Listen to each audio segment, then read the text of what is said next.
Meanwhile, with the legion he had with him and the soldiers who had gathered from the province, Caesar constructs a wall and a trench of 18 miles in length from Lake Geneva, which flows into the Rhone River, to Mount Jura, which separates the territories of the Sequani from the Helvetii. With this work completed, he places garrisons, fortifies strongholds, so that, if they attempted to cross against his will, he could easily hinder them. When the day appointed for the pleading of the case arrived, and the envoys returned to him, he denies that he can allow them to march through the province according to the custom and example of the Roman people. He shows that, if they attempt to use force, they will be repelled. Disheartened by this prospect, the Helvetii, having constructed rafts and numerous boats joined together, some by the fords of the Rhone where the depth of the river was least, sometimes by day, more often by night, attempted to break through. They were repulsed by the fortification of the works, the concourse of soldiers, and the volleys of missiles in their attempt. The only route left was through the territory of the Sequani, where they could not go without their consent due to the narrowness of the passage. Unable to persuade them willingly, they send envoys to Dumnorix, a Haduan, so that, by his intercession, they might obtain permission from the Sequani. Dumnorix, who had great influence and power among the Sequani through favor and largesse, and was a friend to the Helvetii because he had married the daughter of Orgetorix from that state, and, driven by the desire for kingship, was eager for new developments and wanted as many states as possible bound to him by his favors, undertakes the matter. He persuades the Sequani to allow the Helvetii to pass through their territories, and he secures hostages to be exchanged between them, the Sequani, so that they would not hinder the Helvetii on their journey, and the Helvetii, so that they might pass without harm and injury. Caesar is informed that the Helvetii are intending to march through the territories of the Sequani and the Hedui, and they are ravaging their lands. The Hedui, unable to defend themselves and their possessions against them, send envoys to Caesar requesting aid.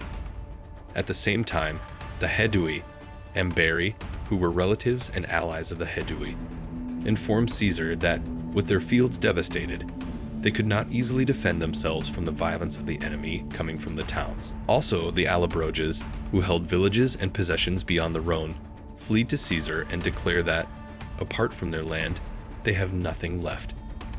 Stirred by these reasons, Caesar decides not to wait until the Helvetii, having consumed all the resources of his allies, come into the territory of the Santones. The Arar is a river that flows through the territories of the Hedui and the Sequani into the Rhone, with incredible gentleness, so that it cannot be judged by the eyes in which direction it flows. The Helvetii were crossing it with boats and rafts joined together.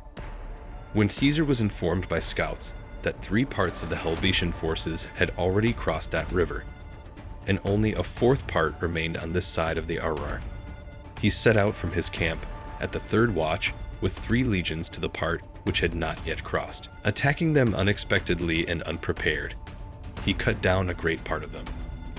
The rest threw themselves into flight and hid in the nearby woods. This tribe was called Tigurini, for the entire state of the Helvetii was divided into 4 tribes. This particular tribe, having departed from their home in the memory of our fathers, had killed the consul Lucius Cassius and had sent his army under the yoke. So, whether by chance or by the plan of the immortal gods, that part of the Helvetian state which had brought significant disaster upon the Roman people paid the penalty in the forefront. In this matter, Caesar avenged not only public but also private wrongs, because the Tigurini had, in the same battle in which they killed Cassius, also killed his legate, Lucius Piso, grandfather of Piso, and exulted in the victory as insolently as if they had long endured the wrongs inflicted with impunity. After this battle, to be able to overtake the remaining forces of the Helvetii, he arranges for a bridge to be constructed on the Arar and crosses his army. The Helvetii, disturbed by his sudden arrival, realizing that what they had hardly achieved in 20 days, to cross the river, he had accomplished in 1 day, send envoys to him. Divico was the leader of this embassy, who had been the leader of the Helvetii in the war against Cassius. He engaged with Caesar as follows.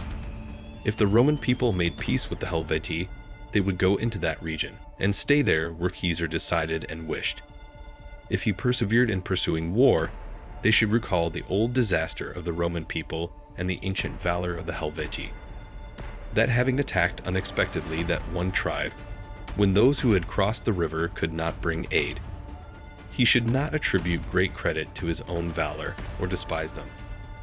He had learned from his fathers and ancestors that they should strive more by bravery than by deceit or ambush. Therefore, he should not allow that place where they had established themselves to acquire a name or memory of the calamity of the Roman people and the destruction of an army.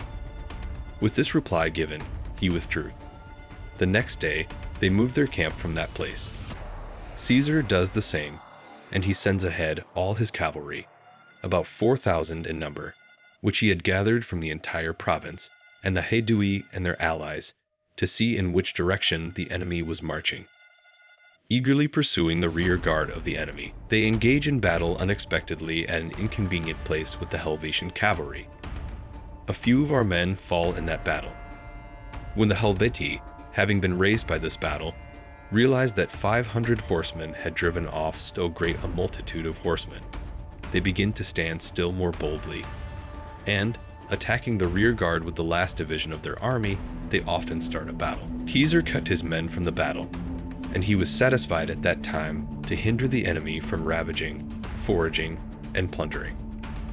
In this manner, they traveled for about 15 days, with the last division of the enemy's army and our first division being no more than 5 or 6 miles apart.